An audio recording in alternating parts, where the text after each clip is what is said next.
Nearly 4 months to the day after 4 people were killed and 264 injured in the Boston Marathon bombing, the case against the surviving suspect is moving forward. In a closed-camera courtroom yesterday, 2 of Dzhokhar Tsarnaev's friends were charged with obstruction of justice and conspiracy to obstruct justice. The 2 men, both Kazakh nationals, allegedly removed a laptop and backpack from Tsarnaev's dorm room and later disposed of the backpack. If convicted, they could both face up to 25 years in prison. The charges come after 20-year-old Dzhokhar Tsarnaev pleaded not guilty last month to 30 charges, including the use of weapons of mass destruction. But the bombing suspects may not have been the radical jihadists they were initially believed to be. Older brother Tamerlan Tsarnaev was reportedly a fan of far right-wing conspiracy theorist Alex Jones. This guy. Hey, listen, I'm here to warn people. You keep telling me to shut up. This isn't a game. Okay, our government in the U.S. is building FEMA camps. We have an NDAA where they disappear people now. Past 11, you're watching the Sunday Politics. We have an idiot in the program today. Coming up in just 20 minutes. You will not stop the Republic. Humanity is awakening.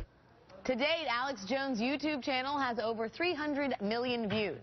According to the Wall Street Journal, Tsarnaev also read white supremacist publications, including The First Freedom, an Alabama-based newspaper that espouses equal rights for whites. As Salon's Alex Seitz Wald writes, Tsarnaev illustrates how 21st century anti-government conspiracism melts down typical ideological barriers in a postmodern view of various radicalisms united by a common, deep distrust of the government.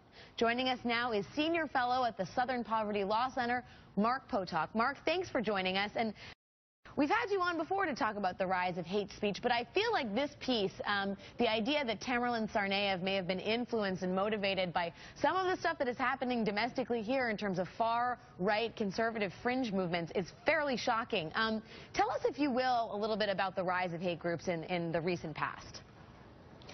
Well, we've seen an enormous rise, not only in hate groups, but in so-called patriot groups or militias, really dating back to when Barack Obama first appeared on the political scene in the United States in the fall of 2008. Starting right then, we really saw these groups start to expand very rapidly, I think largely in response to the idea that the United States is becoming less white. Is demographically not going to be dominated by whites as it has been for most of its history. You know, listening to what Tamerlan Tsarnaev read and so on, you know, I think what it shows you in part is that these guys were significantly more Americanized than many of us thought. They had very much gone down the kind of rabbit hole of conspiracy thinking and absorbed all kinds of ideas. You know, the world is not as it seems and so on. That's a very American preoccupation. And Mark, it's sort of an interesting confluence. And when we talk about this happening in some sectors of the American political scene, which is the dovetailing between sort of a radical libertarian agenda and a sort of southern racist, neo-Confederate attitude towards governance and that view informing a certain sector of American politics. Is that recent? Well, I think it again is very much tied to the rise of Barack Obama. You know, certainly the militia movement back in the 1990s saw the government as the enemy. The government, of course, then personified by a relative liberal, Bill Clinton. Now, I think that is sort of redoubled in the sense that not only is Obama relatively liberal, a Democrat, obviously, but he is a black man and represents this very major change out there. So, you know, initially I think there was some reluctance to be openly racist toward Obama, but that I think has more or less dissolved in the last 4 or 5 years. You know, it begins with talk about he's really a Muslim, he's really a Kenyan, he's not like us.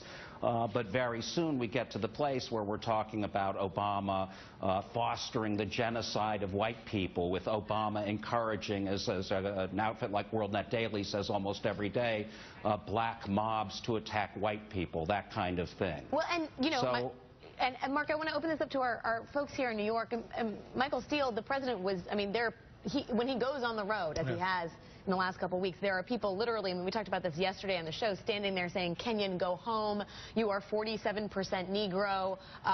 You know, people who are running for office who at one point circulated pictures of Obama in sort of African witch doctor costume. The racial piece of this isn't going anywhere. I mean, Alex Jones may sound crazy, but still has 300 million YouTube, well, he had 300 million people that have watched him on YouTube, and that sort of fringe, arch-conservative, deeply, I think, racist strain is being tapped into at crazy profit by people in the media. Well, it is, and I think the point you just made is the key thing, at crazy profit. These folks are getting paid to be racist. They're being paid to be ignorant publicly, you know, to get out there and espouse these views that a vast majority of Americans don't subscribe to. So you take 300 million views of a particular site. We were just talking about offset. You're talking about a very small percentage of people actually kind of like sitting there going, yeah, feed me more. But it does continue the narrative of the subtext of race and how that plays into the stories politically, economically, educationally, and what people come out, how they come out on the other side of it. And when you have, whether it's these brothers or others who kind of fall into this trap, this mindset, the question then becomes for us going forward is, how do we then graduate from just sitting around in your room, you know, musing, to going out and publicly holding up a sign saying you're 47% Negro, to actually doing what we saw these two idiots do in Boston?